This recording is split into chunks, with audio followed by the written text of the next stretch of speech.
Eternal hospital management की तरफ से आप सभी का हार्दिक स्वागत करता हूं आज के इस स्वास्थ्य परिचर्चा में, जिसको हमने नाम दिया है talk over T with eternal specialist. तो आज के जो हमारे स्पेशलिस्ट हैं डॉक्टर आर एस खेदर, जो उनको किसी इंट्रोडक्शन की ज़रूरत नहीं है, पर मैं बता देता हूँ, he is senior medical director at eternal hospital and also the chairman of internal medicine and critical care. तो आज के आपके जो भी सवाल रहेंगे आर एस खेदर सर उसका जवाब देंगे। और आज का जो टॉपिक लिया है, ये हमारा फर्स्ट एपिसोड है जो आज ब्रॉडकास्ट होगा, जिसका हमने नाम दिया है mosquito borne disease and seasonal disease. जैसा कि आप जानते हैं कि मानसून चल रहा है, हम सभी इंजॉय कर रहे हैं चाय और पकौड़े के साथ, बट साथ साथ मानसून सीजन में बहुत सारी बीमारियां भी आती हैं, जैसे चिकनगुनिया, मलेरिया, डेंगू। आप सब लोग जानते हैं इस बारे में। तो मैं चाहता हूं कि सर से आप सवाल पूछें अपने अपने और सर उसका जवाब देंगे। तो मैं कहना चाहूँगा बड़ा सराहनीय कदम है ये चीज़ का कि इस वक्त की सबसे ज़रूरत वाले सब्जेक्ट के ऊपर आपने टच किया, इसको चर्चा का विषय बनाया, और मैं मानता हूँ कि हम सब के लिए और पूरे समाज के लिए बहुत फ़ायदेमंद होने वाला है। एक मौसमी बीमारी और मच्छरों से लेकर एक चीज़ जहन में आती है कि जो दूसरी प्रकार की बीमारियां हैं, कहीं ना कहीं हमारे पास बचाव के साधन हमको पता है कि टाइफाइड है तो गंदगी से दूर रहें। अब मच्छर वाली बीमारियों के लिए क्या कारगर और एक आसान तरीका है कि हम घर, व्यवसाय और मार्केट में अपने आप न बचाव कर सकें? मॉस्किटो बोर्न बीमारियों की अपन चर्चा कर रहे हैं, और आपने बड़ा एक जो प्रश्न हमें लास्ट में बोलना चाहिए, आपने पहले कह दिया कि बचाव क्या किया जाए। Yes, prevention is better than cure, I agree. मेरा मानना है कि मॉस्किटो से होने वाली बीमारियों का इन्वेंशन बहुत पहले से हुआ। मलेरिया का बहुत पुराना जो इन्वेंशन हुआ, डेंगू, चिकनगुनिया, ये भी पता लग गया कि साफ पानी के अंदर होने वाला मच्छर है और इसको अपन कैसे कंट्रोल किया जाए। सो दो तरीके की कंट्रोल मेजर्स हम लोग काम में लेते हैं। एक तो वेक्टर कंट्रोल, जिसको अपन कहते हैं कि भाई मॉस्किटो की संख्या कम हो जाए, वेक्टर बोर्न ही, इस वेक्टर को ही किल कर दिया जाए। तो एक बड़ा इम्पोर्टेंट, हम बार बार कहते हैं कि भाई ये साफ पानी के अंदर पैदा होने वाला मच्छर है। अपन कूलर को खाली करें, अपन वाटर ट्यूब्स हैं घर के आसपास जहाँ पर ये साफ पानी इकट्ठा हो रहा है। बरसात के मौसम में ये पानी इकट्ठा होता है और इसके अंदर बड़ा एक इजी ब्रीडिंग सीज़न है ये। इसी के दौरान ये चिकनगुनिया, डेंगू ये होते हैं। तो इस स्टेगनेटेड वाटर को खाली करें।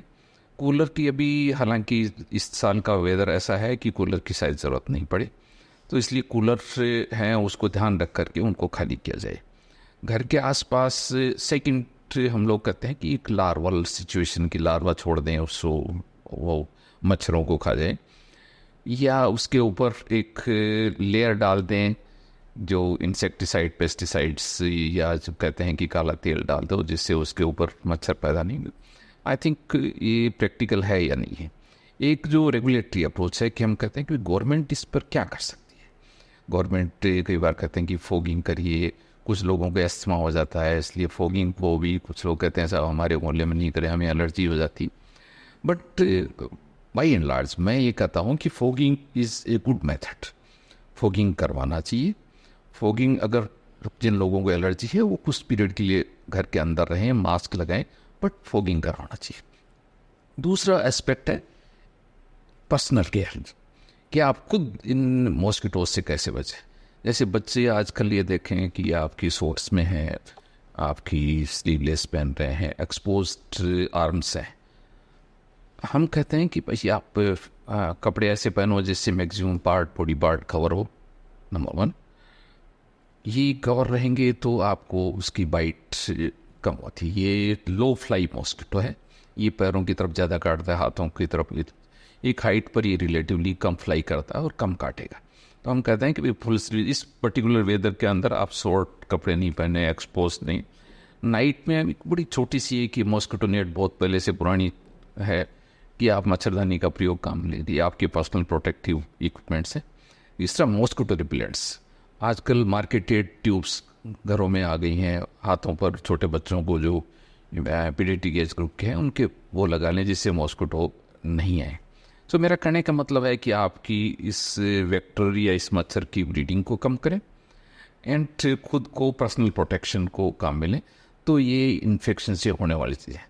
लेकिन मैं इससे भी ज़्यादा इम्पोर्टेंट कहता हूँ कि हमारे पास एक डेंगू का पेशेंट अगर आया है और हम ये कहते हैं कि भाई डेंगू का पेशेंट आया, तो घर में उस पेशेंट को जिसके अंदर डेंगू वायरस है उसको अगर मच्छर ने खाया तो वो सारी जगह फैलाएगा। सारे मॉस्किटोज में डेंगू फैलाने की कैपेसिटी नहीं होती। लेकिन अगर एक पेशेंट हॉस्पिटल में आया है, उसके अंदर इन्फेक्शन है और वो मार्केट में गया, घर में गया, उसको मॉस्किटो खाएगा, वो फैलाएगा, तो वो डेफिनेटली ओवर आएगा। मॉस्किटो के बारे में कहते हैं कि once it is infected for the progeny मतलब आगे वाली पीढ़ी को भी। एक मच्छर मर गया, उसकी आगे वाली पीढ़ी आएगी, उसके अंदर भी ये डेंगू के वायरस ये रहते हैं। तो इसलिए इन्फेक्टेड आदमी का कुछ पीरियड के लिए अपने को प्रोटेक्ट, उसके घर में एक बार आ गया तो उसको घर को आप डिसइंफेक्ट करें, उसको मच्छर नहीं खाना चाहिए किसी का। बहुत अच्छा इनिशिएटिव सर, बहुत अच्छा बोल चुके हैं पहले ही। मैं सीधा क्वेश्चन ही पूछूंगा सर, एक मैं डिफ्रेंशिएट कैसे करूं एक नॉर्मल फीवर में और डेंगू में?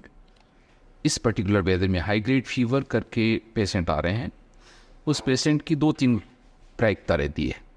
उसको डेंगू भी हो सकता है, उसको मलेरिया भी हो सकता है, उसको सिंपल वायरल फीवर भी हो सकता है, उसको चिकनगुनिया भी हो सकता है, या फिर उनको कॉफ डेवलप हो रहा है तो ये सिंपल वायरल एंटिटी हो सकती है। समटाइम्स जॉन्डिस जो इस वेदर में ज़्यादा होते हैं, उसके अंदर जो पीलिया कहते हैं, जिसको अपन कहते हैं हेपेटाइटिस ए और ई, वो भी एग्जैक्टली सेम बिहेव करता है। सो आपका एक अहम प्रश्न है कि कैसे डिफ्रेंशिएट किया जाए कि ये डेंगू है या चिकनगुनिया है या टाइफॉइड है या फिर early phase of hepatitis jaundice है। तो ये करने का आपका बड़ा अहम प्रश्न पूछा है, but it is A scientific based question. हम खुद भी कहते हैं कि बीमारी के 2-3 तरीके से हम लोग पकड़ते हैं। एक बीमारी का अर्ली डायग्नोसिस कैसे करें, it is a clinical diagnosis और it is a lab based diagnosis. Clinical diagnosis हम कहते हैं कि डेंगू का पेशेंट होता है, वो usually it's called as a break bone fever, high grade fever होता है, हेडेक बहुत तेज़ होता है, उसमें मेलेज होता है, मसल पेन काफ़ी सारा होता है, एंड ये हाई ग्रेड फीवर 3-4 डेज तक कंसिस्टेंट रहता है, लगातार रहता है। 3-4 डेज के बाद फीवर चला जाता है, उसके बाद उसके अंदर वीकनेस पैदा हो जाती है, या समटाइम्स उसकी बॉडी पर रेसेज आने लग जाते हैं। तो ये तो हुआ उसका क्लिनिकल मैनिफेस्टेशन। लेकिन उसका लेब बेस्ट है कि हम लोग अगर डिले करते हैं डायग्नोसिस को, देन इट इज़ रॉन्ग। सो आज की तारीख में हम सिर्फ एक क्लिनिकल मैनिफेस्टेशन पर नहीं रहेंगे। ये हमारा एक सस्पिशन है कि हम लोग ऐसा सोचते हैं कि डेंगू हो सकता है।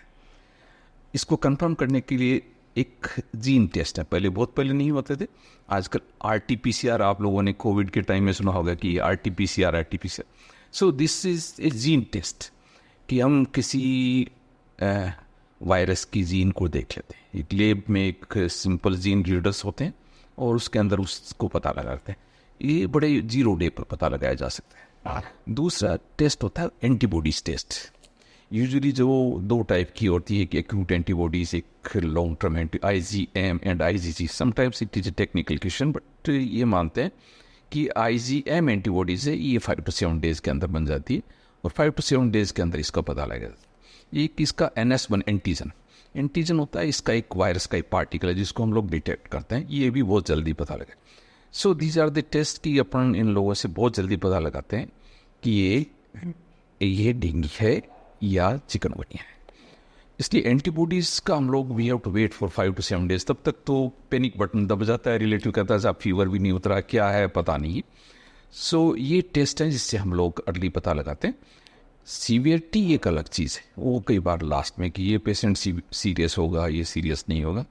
तो इस तरीके से हम लोग पेशेंट को स्ट्रेटिफाई करते हैं, सेग्रीगेट करते हैं और उसके बाद उसकी फर्दर टेस्टिंग करते हैं। डॉक्टर साहब, जैसे कि सीजनल बीमारी सीजनल है, तो ये क्लाइमेट चेंज में किस तरह से, मतलब क्लाइमेट चेंज होने पर इस चीज़ को, मतलब कैसे डेंगू आता है, कैसे मलेरिया आएगा, कैसे चिकनगुनिया आएगा? कोई पर्टिकुलर मंथ्स होते हैं या केवल ये बारिश के टाइम ही होते हैं, या क्लाइमेट चेंज का क्या इम्पैक्ट आता है? थोड़ा सा प्रकाश डाल। देखिए 2 चीज़ें, it is a vector borne, मतलब मॉस्किटो से पैदा होने, इसलिए मॉस्किटो इस वेदर के अंदर ही ज़्यादा पनपते हैं, नंबर 1।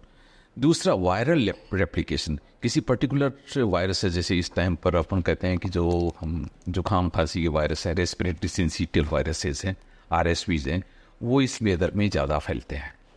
तो इसलिए आपका ये तो सत्यता है कि ये इसी वेदर के अंदर ही जब मॉस्किटो आएगा उसी प्रोपोर्शन में डेंगू आएगा। तो it is effect this end of July, August, September and October, these are the 3-4 months जिसके अंदर highest cases of dengue, chikungunya. And दूसरा एक जिसको अपन इग्नोर करते हैं, हेपेटाइटिस ए। ये हेपेटाइटिस ए इन दिनों में काफ़ी आ रहा है। टाइफॉइड को हम इग्नोर करते हैं, ये सीजनल डिजीज़ है, ये रेनी सीजन की डिजीज़ है। आपका वाटरबोर्न इन्फेक्शन हुआ मुंह से या खाने से या कुछ पदार्थों से होता है, उसके अंदर भी ये इसी सीज़न के अंदर होता है। तो ये सारे के सारे इसी सीज़न की बीमारियां इसी सीज़न में आएंगी। हर साल जो ट्रेंड्स है, जो कर्व है, वो यही बताता है कि इस पर्टिकुलर सीज़न में ही ये आते हैं। उसके बाद जैसे जैसे आदमी विंटर शुरू हो जाती है तो आदमी कपड़े ओढ़ने लग जाता है, कवर ले लेता है, मॉस्किटो की ब्रीडिंग कम हो जाती है, तो ये डिजीज़ धीरे धीरे सप्रेस हो जाती है। तो इस वेदर के अंदर ये सारी बीमारियां फैलेंगी एंड ये ट्रेंड ऐसा ही रहेगा। एक ये जो चिकनगुनिया और डेंगू या मौसमी जो बीमारियां हैं, जो अभी बहुत तेज़ी से जैसे ही मौसम चेंज होता है, बारिश ख़त्म होती है, चालू होती है, तो ये डेंगू चिकनगुनिया जो बुखार से रिलेटेड है, तो क्या पेशेंट जब घर में रहता है तो साथ वाले पेशेंट और इनको भी ये इन्फेक्शन या साथ में उनको लपेटे में लेता है क्या? या अगर ऐसा घर में ऐसा कोई पेशेंट है तो बाकी घर वालों को क्या सावधानी बरतनी चाहिए, और हमें इसके लिए कोई घरेलू उपचार, बेसिक उपचार भी अवेलेबल हैं क्या जो हम घर में बैठ के हम कर सकते? तो इंडिया के अंदर हर आदमी है वो डॉक्टर है और हर आदमी सलाह भी देता है। ये इन्फेक्शियस डिजीज़ है, ये इन्फेक्शियस डिजीज़ को कभी लाइटली नहीं लेना चाहिए। इसके अंदर सीवियरिटी ऑफ इलनेस बहुत जल्दी होती है। जैसे आप सपोज एक डेंगू है और डेंगू के अंदर भी 2-3 इसके 4 टाइप होते हैं, टाइप 1, टाइप 2, टाइप 3, टाइप 4, ये 4 टाइप के वायरस होते हैं डेंगू के वायरस।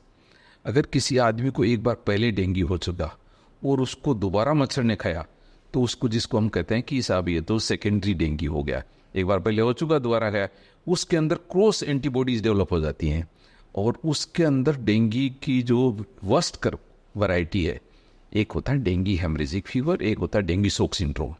डेंगू हेमरेजिक फीवर के अंदर बॉडी के अंदर ब्लीडिंग टेंडेंसी ज़्यादा होती है, प्लेटलेट कंजप्शन ज़्यादा हो जाता है, बॉडी के अंदर प्लाज्मा लीकिंग ज़्यादा हो जाता है, बॉडी का रक्तचाप BP गिर जाता है और ये लाइफ थ्रेटनिंग सिचुएशन हो जाती है और ये कई बार बहुत टाइम हमें नहीं देती। इसलिए मोर इम्पोर्टेंट ये है कि आप वार्निंग सिग्नल देखिए, आप पेशेंट को कब हॉस्पिटल के अंदर ले जाना है, कब डॉक्टर को दिखाना है, नंबर 1। दूसरा जो इम्पोर्टेंट मैसेज अपन डिस्कस करना चाहते हैं कि अपन घर में लिए बैठे साहब आज तो बुखार है, कल ले चलेंगे, परसों ले चलेंगे, आज साहब अब तो बुखार उतर गई, शरीर ठंडा पड़ गया। ये जो ठंडा पड़ने वाला मैटर है ना, ये सबसे डेंजरस है। हमारे पास जो जितनी कैजुअलिटीज़ होती हैं वो शोक सिचुएशन की वजह से होती हैं कि अगर घर में बच्चे को हाइड्रेट कर दिया या बुजुर्ग को हाइड्रेट कर दिया, उसकी सर्कुलेशन को मेंटेन कर लिया, तो उसकी जो बीमारियों की सीक्वेलीज है, उसकी किडनी बचा ली, उसको लीवर बचा लिया, उसका BP मेंटेन कर लिया, तो ऑर्गन फेलियर में नहीं जाता और उसका बड़ा आराम से इलाज हो सकता है। ज़्यादातर ignorance is more important. We have to read the ignorance कि हम लोग जो कहाँ गलती करते हैं, अपना दिमाग लगाते हैं। इसलिए never never never be a doctor. घर के नज़दीक भी कोई डॉक्टर है उसको दिखाओ, no need to go to the expert. At least एक कॉमन डॉक्टर जो घर के नज़दीक रहता है उसको दिखाएं, उसके वाइटल्स चेक करवाएं, और वो कहता है कि वाइटल्स ठीक नहीं है तो नियर बाई एक रेफरल यूनिट में जाए। लेकिन अपने को इसकी अप्रोच हमेशा ही एक साइंटिफिक बेस रखनी चाहिए, नहीं कि करने। दूसरा, आपने जो प्रश्न पूछा, ये सब ये बीमारी एक दूसरे को लगती है कि नहीं लगती, या घर में हम लोग डरे रहे हैं या नहीं डरे रहे हैं। तो ये जो बीमारी है वेक्टर बॉर्न, ये एयरबोर्न नहीं है, हवा से नहीं उड़ेगी। जैसे अपन स्वाइन फ्लू की या अपन ये देखते थे कि कोविड के दौरान, तो ये ड्रॉपलेट इन्फेक्शन था, एयरबोर्न था, हवा से फैल रहा था। ये वैसा नहीं है। चिकनगुनिया, डेंगू, ये एक आदमी को मच्छर खाया दूसरे को खाएगा तभी लगेगा, इसलिए ये एयरबोर्न नहीं है। इसलिए वैसा नहीं सोचें कि उससे बहुत ज़्यादा उसके नज़दीक चले गए इसलिए बीमारी लग गई, ये सत्यता नहीं है। ज़्यादातर ये जो इन्फेक्शंस हैं, टाइफॉइड है, जॉन्डिस है, ये सारे नहीं, बट यस इसी वेदर के दौरान आपको इन दिनों में एक फ्लू लाइक इलनेसेस हैं, H3N2 H1N1, these are the 2 viruses which are आज की तारीख में बहुत सारे फैले हुए हैं। ये H3N2 and H1N1 swine flu family के वायरसेस के नाम है। ये इन दिनों में ये हवा के वजह ये एयरबोर्न है, जिसमें एक हाई ग्रेड फीवर आता है, रनिंग नोज रहता है, खांसी रहती है और ब्रीदिंग डिफिकल्टी आती है, सांस लेने में दिक्कत आती है। अनफॉर्चुनेटली ये चारों जो ट्रॉपिकल इन्फेक्शंस हैं या फीवर हैं ये अभी चल रहे हैं सारे, इसलिए अपने को आई थिंक सचेत तो रहना चाहिए। Can dengue be termed as a epidemic? Reason being के काफ़ी कुछ सालों पहले बहुत ही बड़े दादाद में दिल्ली में भी हर जगह ऐसे केसेस आए थे और हर घर में 2-2 3-3 पेशेंट्स ऐसे थे। एक तो क्वेश्चन मेरा ये था, और दूसरा ऐसा ये सच है कि जो चिकनगुनिया के केसेस होते हैं वो ज़्यादा कोस्टल एरिया में होते हैं as compare to other areas. Dengue को क्या हम एपिडेमिक कह सकते हैं? देखिए, एपिडेमिक किसी बीमारी का एक मास स्केल पर फैलना और वो मास स्केल पर लोगों को मोर्टलिटी को बढ़ाना और उसकी फैलने की गति जिसको हम आर नोट कहते हैं, ये डेंगू के मच्छर या इतनी प्रिविलेंस होने के बावजूद भी ये उस क्राइटेरिया में नहीं आती जिसको हम लोग एपिडेमिक कहें। सो इंटरनेशनली एपिडेमिक की डेफिनेशन में ये नहीं आएगा। ये एंडेमिक मतलब वही एरिया में है, फिर आ गया, फिर मच्छरों पैदा ज़्यादा हो गई, फिर आ गया, फिर ज़्यादा हो गए। Yes, it is a good question, but high endemicity अगर संख्या ज़्यादा है तो एक डिजीज़ बर्डन ज़्यादा है, बीमारी की प्रायिकता ज़्यादा है, मोर्टलिटी ज़्यादा है, हेल्थ केयर बर्डन ज़्यादा है एंड मनी लॉस ज़्यादा है। ये सारी चीज़ें इस पर आएंगी। आपकी प्रिविलेंस ऑफ डिजीज ज़्यादा हुई तो ये ज़्यादा आएंगे। सो ये है पिछले कई सालों से, क्योंकि डेंगू एक बीमारी है जो आज की नहीं है। डेंगू का जो इन्वेंशन या इसकी हिस्ट्री हम लोग रीड करें तो ये बहुत सालों पहले, बहुत पहले से ही चल रही है और मोर्टलिटी रेट भी इसकी कम नहीं है, लेकिन ये एंडेमिक है इसलिए इसको, बट ये मानते हैं। आपका प्रश्न अहम इसलिए है कि किसी भी एपिडेमिक और एंडेमिक को नष्ट करने के लिए उसके वैक्सीन की ज़रूरत होती है कि भाई क्यों नहीं उसको हम उन्मूलन किया जाए, इरेडिकेट किया जाए, उसको आम आदमी को रिलीफ दिया जाए कि आप इस ये सरकार या साइंटिस्ट मिल करके हम कुछ करें और आम इंसानियत को इसकी रिलीफ दें। इसकी ऊपर रिसर्च चल रही है, कुछ वैक्सीन बने हैं, बट अभी भी उनकी वैक्सीन इंड्यूस्ड प्रोटेक्शन जिसको हम कहते हैं कि भाई ये वैक्सीन लगाया और इसका कितना प्रोटेक्शन आएगा, it is at the tune of 50-55%। सो बहुत प्रोमिसिंग रिजल्ट अभी हमें नहीं मिले हैं। एक जापानीज़ कंपनी है जिसने ये वैक्सीन बनाए हैं, बट अभी इंडिया के अंदर उसकी प्रिविलेजिंग नहीं है। उस वैक्सीन को देने के लिए हमारी गवर्नमेंट उसको एक प्रिविलेज करती है, उसकी परमिशन देती है, वो अभी नहीं है। US FDA के अंदर भी इसकी परमिशन उस वैक्सीन की नहीं है। इंडिविजुअल लेवल पर हम लोग उसको कर रहे हैं। तो ये हुआ। दूसरा आपने प्रश्न पूछा कि chikungunya and coastal areas. Again, chikungunya एक जो ऑर्थोमिक्सोमा एक वायरस होता है, ये दोनों एक ही फैमिली के वायरस हैं और ये फैलते हैं इसी एडीज मॉस्किटो से। एडीज मॉस्किटो आप देखो कई बार समटाइम्स अपन कहते हैं ये टाइगर मॉस्किटो, अगर उसको थोड़ा सा हम उससे देखेंगे तो ये टाइगर मॉस्किटो है। It bites at the low level, बहुत हाइट पर फ्लाई नहीं करता, लो है, डे टाइम बाइट करता है। It dwells with the human which are more affluent. ये गंदगी में नहीं रहते, सड़क पर खड़े हुए लोगों के पास ज़्यादा पैदा नहीं होता, ये कूलर एयर कंडीशन उस एरिया के अंदर। जो इसकी जो हैबिटेंट है इस वायरस, इस मॉस्किटो की, वो रिलेटिवली ही अर्बनाइज्ड है ये ज़्यादा, और तो इसलिए कोस्टल एरिया के अंदर जहाँ पर वाटर स्टेगनेशन है, कूलर्स की संख्या ज़्यादा है, तो वहाँ पर है। ये सबसे पहले जो सबसे ज़्यादा outburst of cases of chikungunya है ये इंडिया के अंदर महाराष्ट्र से आए, आंध्रा से आए, और सो इसलिए आपका ये प्रश्न सही है कि ये कोस्टल एरिया के अंदर ज़्यादा प्रोविलेंट है। बट आज की तारीख में एंडेमिसिटी सब जगह है, यहाँ पर भी है, वहाँ पर भी है। So more important is how the spread of infection is there. आपके पास 10 मॉस्किटो इन्फेक्टेड हैं, 20 आदमियों को खाया, उन्होंने कितनों को फैलाया। So more important of your spread of infection वो कैसा है, अगर वो चेक कर लिया, सरकारी रेट आ गई, फोगिंग कर दी, इंडिविजुअल कंट्रोल कर लिया, हेल्थ केयर ने कंट्रोल करते, तो then it will be suppressed.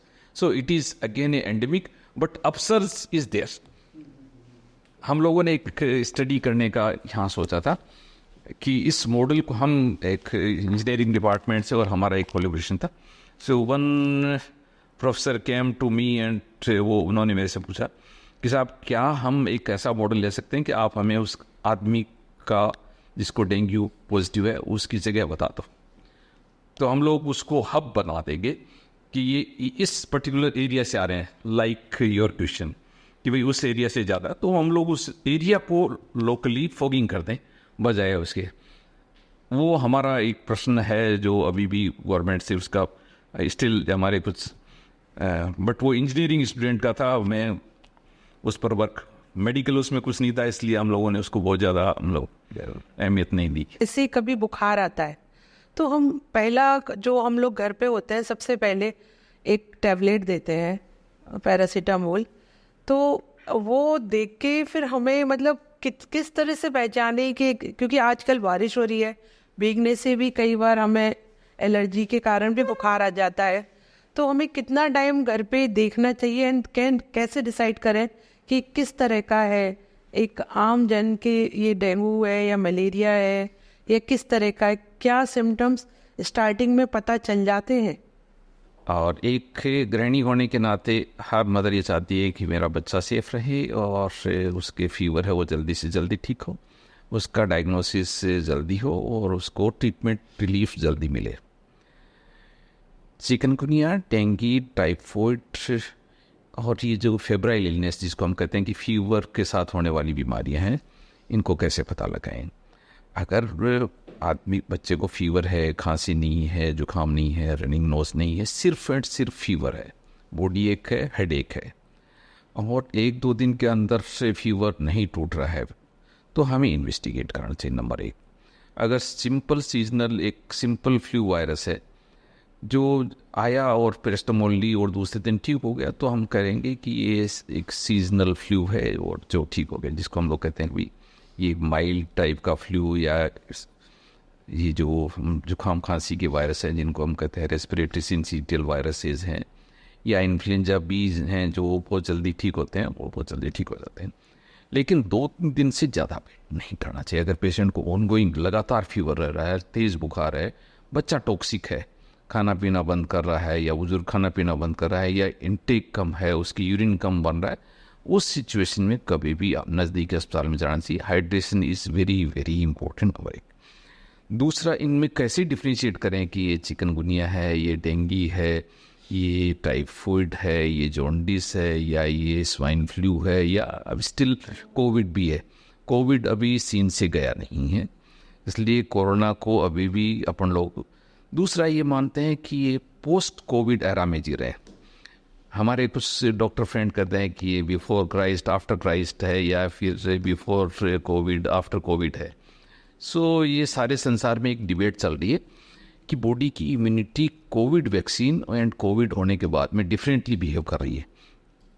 हमारे पास कुछ केसेस आते हैं तो 2 दिन का बुखार है, खांसी हुई, सांस लेने में दिक्कत आई और लंग फ्लेडेड है, उसको सांस लेने में दिक्कत आ गई, ऑक्सीजन सैचुरेशन डिप कर रहा है।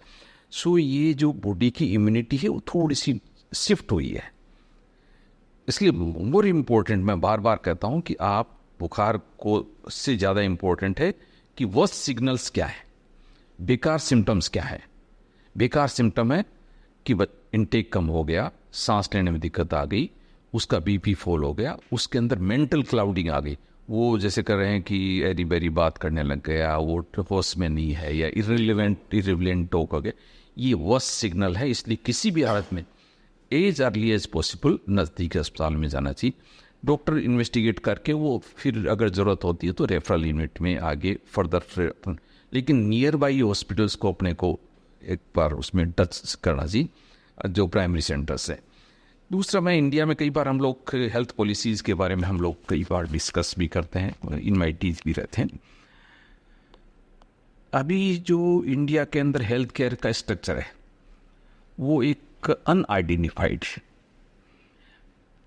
एक छोटा हॉस्पिटल, वो बड़ा हॉस्पिटल, फिर जो टर्सरी सीरियस पेशेंट देखने वाला हॉस्पिटल, प्रिवेंशन की यूनिट, ऐसा अभी नहीं है, न गवर्नमेंट के दिमाग में है, न ही एक पॉलिसीज मैटर वालों के दिमाग में है कि हमें इतनी 100 या 60 किलोमीटर पर कैथ लैब बनानी है, इतना एक पॉलिसी हब बनाना है। हम कई बार इसमें चर्चा में गवर्नमेंट के साथ भी इसको डिस्कशन में करते हैं कि हमको एक बेस्ट हेल्थ केयर सिस्टम इस कंट्री के अंदर कैसे बनाए जो आम आदमी को डेवलप हो। सो इसलिए नज़दीक के अस्पताल को स्ट्रेंथन करें। एक इमरजेंसी सर्विसेज, नाइट में आप लोग बहुत सारे लोग हैं जो अपने डॉक्टर को टेलीफोन करते हैं या उसको व्हाट्सएप डाल दिया, साहब ये जांच तो अपने आप ही करा ली, टेलीफोन कर दिया, ले बड़ा घर आ गया, जांच करवा दी, अब आप देख लो। So it is a wrong practice. एक स्टडी आई जिसमें ये पता लगाया कि आप खुद ही जांच करवा ली जिसका आपको पता ही नहीं है क्या जांच करवानी है। लैब वाला है, वो भी एक लैब बॉय है, उसको भी पता नहीं क्या जांच करनी है। तो दोनों ही ये हेल्थ केयर के एक्सपर्ट नहीं है, जिसको क्या जांच करनी है उसको भी नहीं पता और आपको भी नहीं पता, और फिर एक एक्सपर्ट को भेजते हो कि साहब मेरी रिपोर्ट देख के इलाज लिख दो। I think this country is moving to the wrong direction. Minimal test is more important, which give some clue कि हमें क्या करना है। आपको ये नहीं पता मेरे को क्या करना है, फिर भी आप कर रहे हो। आई थिंक इसको अपने को रीड करना पड़ेगा। इस साइंस को अपन गलत डायरेक्शन में जाते हैं और उस सिस्टम को रीड करना सिर्फ अपनी एक सिंपल फैसिलिटी है कि मेरे को 1 कॉल से मेरे को एक जांच वाला घर आ जाएगा, घर से मेरे को वहाँ जाना नहीं पड़े, कर ले जाएगा। और एक परिवार का रिलेटिव एक डॉक्टर है, उसको मैंने जांच भेज दी, वो फिर दवाई लिख के भेज देगा। उसकी बेचारे की मजबूरी हो सकती है कि वो आपको वो नाराज़ नहीं करके वो लिख देगा। लेकिन एक स्टडी आई जिसमें ये पता लगा कि इस तरीके की जो डिस्टेंस प्रैक्टिस है इससे ह्यूमन लॉस और डिले ऑफ डायग्नोसिस ज़्यादा रहा, इसलिए ये अनहेल्दी प्रैक्टिस है। नंबर 1। नंबर 2, जो आपने एक प्रश्न पूछा था कि हमें कब रेफर किया जाना चाहिए। सो बैड सिग्नल्स को रीड करें। बैड सिग्नल बहुत हाई ग्रेड फीवर है, इरिलेवेंट टॉक है, बट इनटेक कम हो गया, यूरिन आउटपुट डिप कर गया पेशेंट का। वाइटल्स जो एक कॉमन है कि अपने को एक बेसिक साइंस घर में हम लोगों को एक एजुकेशन में सिखानी चाहिए। घर में बीपी इंस्ट्रूमेंट रखें, सैचुरेशन की प्रोब रखें। कोविड ने हमें कुछ लर्निंग सिखाई बट कंप्लीट नहीं है, अभी भी इसको अब स्ट्रेंथन करना है इस रीडिंग को। और ये रीडिंग में एबनॉर्मलिटी आती है। दूसरा, हमें कुछ बेसिक चीज़ें जो हम कहते थे कि आपको एक करेक्टर सिखाता है, मदर की सेवा करनी है, दे झूठ नहीं बोलना, ये नहीं बोलना, तो एक दैट इज एक पार्ट ऑफ क्यूरिकुलम कि हेल्थ की कॉमन सब्जेक्ट से एक हेल्थ अपनी एजुकेशन सिस्टम का हिस्सा होना चाहिए, जिससे हम लोग ये कॉमन चीज़ें सबको कि ये चीज़ें क्या हैं। अवेयरनेस सिस्टम अभी भी इस कंट्री के अंदर काफ़ी है। तो एक पॉलिसी का हिस्सा अपन यहाँ उसका पर्पस सॉल्व नहीं होगा, लेकिन ये पॉलिसीज़ में अपन लोगों को सबको लॉन्ग टर्म में सोचना पड़ेगा कि हमारी जो एजुकेशन सिस्टम है उसके अंदर भी हम लोग हेल्थ के कुछ चैप्टर्स हैं जिनको इन्वॉल्व करके आगे, अभी अकबर बाबर पढ़ने के बजाय अपने को ये चीज़ें ज़्यादा लानी चाहिए। आई थिंक वो इस कंट्री को आगे ले जाने में और ह्यूमैनिटी की हेल्प ज़्यादा होगी। मैं ये जो लाइव अभी काउंट्स के लिए ज़रूरत पड़ती है तो हम ब्लड कैंप लगाते रहते हैं। लगभग साल में 5000 यूनिट हम लोग विभिन्न जगह से इकट्ठी करके और ब्लड बैंक्स में भेजते हैं। बट जब भी कभी इस बीमारी के साथ जब ज़रूरत पड़ती है डेंगू के साथ में, तो ज़्यादातर मैसेज तुरंत ही घूमते रहते हैं कि लाइव चाहिए, अर्जेंट चाहिए, तुरंत चाहिए। तो कुछ ऐसा जो मिथ रहती है कि हमारे जो डोनर हैं वो इतना फास्ट सर्विस नहीं दे पाते, कुछ उनके बीच में मिथ रहता है हमारे को 6 घंटे लगेंगे, 8 घंटे लगेंगे, पहले हमारी पूरी बॉडी का चेकअप होगा। तो कुछ इस तरह से हम हमारे डोनर को अच्छे तरीके से बता पाएँ, समझा पाएँ कि ये भी एक प्रोसीजर है और चूंकि वो सब लोग, हम कार्यकर्ता लोग ही उन सब चीज़ों को मैनेज करते हैं, भागा दौड़ी करते हैं, तो एक ईजी तरीके से उनको समझा पाएँ। और इस बीमारी से लड़ने के लिए ये भी एक हमारे बीच में बहुत बड़ा शस्त्र है, ये जरूरी है, जो कहीं बाहर नहीं मिलता, आदमी के शरीर से ही हमें ज़रूरत पड़ती है। तो इस बारे में थोड़ा सा देखिए, हम लोग कहते हैं कि साहब एक एसटीपी है, तो हम एसटीपी के प्लानिंग यूजुअली 6-7 घंटे पहले शुरू कर देते हैं। एक तो ये रहता है कि हम लोग 4-5 डोनर सेलेक्ट करते हैं, किसी की वेन नहीं मिल रही है, किसी डोनर के अंदर प्लेटलेट की संख्या कम है, या किसी डोनर का ब्लड सेफ नहीं है। सेफ इन द सेंस कि उस डोनर की हम लोग चेक करते हैं, उसके अंदर हिपेटाइटिस नहीं होना चाहिए, उसके अंदर HIV नहीं होना चाहिए, उसके अंदर मलेरियल पैरासाइट नहीं। सो जो इन्फेक्शियस डिजीज़ जो एक ब्लड के थ्रू एक से दूसरी ट्रांसफ़र करते हैं, ये हम लोग पहले चेक होते हैं। इस चेकिंग पीरियड के लिए एक क्रॉस मैच करने के लिए, ग्रुपिंग एंड क्रॉस मैच, कि ये ब्लड उस आदमी को देने के लिए सेफ है या नहीं है। सो इस प्रक्रिया में 3-4 घंटे लग जाते हैं, जिसको हम कहते हैं कि ये टेस्टिंग पीरियड है। और पब्लिक इसको नहीं समझती, ये टेस्टिंग पीरियड हो तो गया, आदमी आ गया, उसके बाद ब्लड ले लो और उसके बाद चढ़ा दो। ऐसा नहीं है, इसकी पहले उसकी सेफ्टी है, उसकी चेकिंग है, उस आदमी के अंदर प्लेटलेट है कि नहीं है। फिर उसको वो जो एफरेसिस मशीन है उस पर भी आधा घंटा तक उनको रहना पड़ता है। उसके बाद उसके एक सेकी मशीन पर लेते हैं, उसके बाद वो, तो इस प्रक्रिया में 3-4 घंटे लगते हैं लगभग। दूसरा, उसकी जो एक 2 बैरल्स होती है, single barrel machine, double barrel machine. कुछ डबल बैरल मशीन्स में दोनों साइड की वेन प्रॉपर नहीं है, तो वो प्रॉपरली ब्लड को मशीन पुल नहीं करेगी, तो वो केसेस उसमें, तो 3-4 केस जाते हैं, तब एक डोनर सेलेक्ट होता है। ये फैक्ट है। तो ये अपने को कॉमन सी चीज़ है कि आम आदमी को ये पता होना चाहिए कि SDP की प्रक्रिया क्या है, इसमें कितना टाइम लगता है, इसकी प्लानिंग क्यों नहीं अपन अर्जेंट करने के बजाय पहले से ही सोच लिया जाए। हम कई बार कहते हैं कि आप SDP की स्क्रीनिंग कर दो। स्क्रीनिंग, डोनर सेलेक्ट कर दिया, उसका डोनर का टेस्टिंग हो गया, उसको क्रॉस मैच कर दिया और डोनर अब टिक कर लिया कि हमने कि ये डोनर फिट है, ज़रूरत पड़ेगी तो उसको ले लेंगे, नहीं ज़रूरत पड़ी तो ठीक है, टेस्ट कर लिया। सो इसको हम लोग स्क्रीनिंग टेस्ट बोलते हैं, डोनर स्क्रीनिंग। ये डोनर स्क्रीनिंग आपका टाइम बचा दिया, आपका स्ट्रेस बचा दिया कि इमीडिएटली भाग करके कहाँ से लाओगे। So I think donor screening is a more important. And ज़रूरत पड़ी है तो उस जो सेफ डोनर है, जो सिलेक्टेड डोनर है, उसका ब्लड को प्रोसेस करके उसमें SDP निकाल के। सो इस चीज़ को अपने को समझना पड़ेगा कॉमन मैन को कि what is donor screening and what is apheresis and what is the transfusion, what is SDP, कि SDP में हमें इतना टाइम क्यों लगता है, ये पूछना चाहिए। डॉक्टर साहब, अगर चिकनगुनिया जो है, ये वैसे तो डेंगू ज़्यादा मतलब वो है, प्रिवलेंट ज़्यादा है। अगर चिकनगुनिया की और डेंगू में कंपेयर करें, या कुछ ऐसे इनिशियल सिम्टम्स थोड़ा सा बताएं कि 5-6-7 सिम्टम जो डेंगू में और चिकनगुनिया दोनों में डिफ्रेंशिएट करते हैं। देखिए, दोनों एग्जैक्टली सेम है, मॉस्किटो सेम है, वायरस का ग्रुप सेम है एंड अर्ली बिहेवियर सेम है। जो डिफरेंस दोनों के अंदर है, दोनों में हाई ग्रेड फीवर आता है, दोनों में ब्रेक बोन होता है। जो डिफरेंस है वो एक तो कॉमन सी चीज़ है कि प्लेटलेट डिस्फंक्शन और लो प्लेटलेट काउंट किस में ज़्यादा होती है, होती दोनों में, किस में ज़्यादा होती है। सो डेंगू के अंदर प्लेटलेट कंजप्शन ज़्यादा होता है, नंबर 1, एंड चिकनगुनिया के अंदर कम होता है। दूसरा, joint pain and inflammation. Joint pain और इन्फ्लेमेशन चिकनगुनिया में ज़्यादा होता है, नहीं कि डेंगू के अंदर ज़्यादा होता है। थर्ड है रैसेस, बॉडी के अंदर दाने दाने आना, दोनों में होता है बट मोर इन चिकनगुनिया।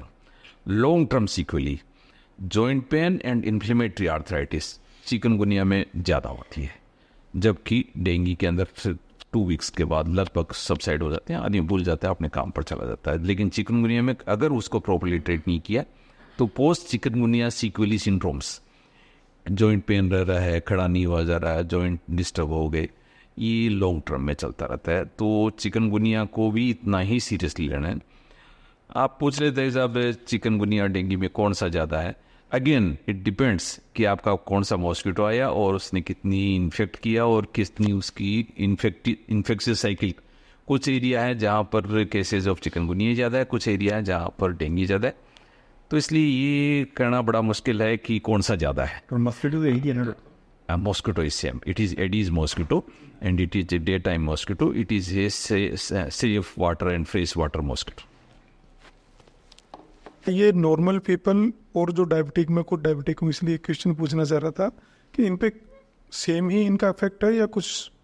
एक नेचुरल इलनेस, एक कोमॉर्बिड इलनेस. नेचुरल इलनेस कहते हैं कि जिनको शुगर भी नहीं है, बीपी भी नहीं है, लीवर की बीमारी नहीं है और किडनी बीमारी नहीं है, एंड हेल्दी है, एक पर्टिकुलर एज ग्रुप है. सो ये जो फैक्टर्स है, it is age, it is sex, it is the comorbidity, it is obesity और नॉट. सो ये सारी चीज़ें उस डिजीज़ की सीवियरिटी को अफेक्ट करती है, उस बीमारी को अफेक्ट करती है. इसलिए डराने के नहीं. अगर आप डायबिटिक हैं, आपका ग्लाइसेमिक इंडेक्स ठीक है, तो डरने की ज़रूरत नहीं है. बट अगर हाँ, आप डायबिटिक हैं और आपका डायबिटीज़ के कॉम्प्लिकेशन है, नेफ्रो डायबिटीज़ की किडनी एसोसिएट है, डायबिटीज़ कंट्रोल में नहीं है, ओबेसिटी है, सांस लेने में ओएस से है, तो यस, ये उस बीमारी की गंभीरता को बढ़ाती है. इसलिए आपका प्रश्न बड़ा सही है कि कोमॉर्बिडिटी जितनी भी है, ये जो बीमारी है उसके अंदर से उसकी सीवियरिटी को बढ़ाती है. बहुत जानकारी, रोचक जानकारी सहज भाव से आपने हमें बताई. हम सबको फ़ायदा होगा और इस माध्यम के ज़रिए पूरे शहर को और जहाँ जहाँ तक हम कोशिश कर सकेंगे इसको फैलाएंगे, इस चर्चा को. इसके जो हमने आज सीख ली, सबको हम कोशिश करेंगे सबसे बांटें, वो सबका फ़ायदा हो, ऐसी हम आशा करते हैं. एडलून हॉस्पिटल, डॉक्टर साहब का, विक्रांत, आपकी पूरी टीम का तहे दिल से बहुत बहुत शुक्रिया. बहुत अच्छा प्रयास, आगे भी ऐसे हम उम्मीद करते हैं चलता रहे, जैसे हमेशा करते रहते हैं. इसी आशा के साथ बहुत बहुत धन्यवाद. हम सब की तरफ से आपको बहुत बहुत धन्यवाद.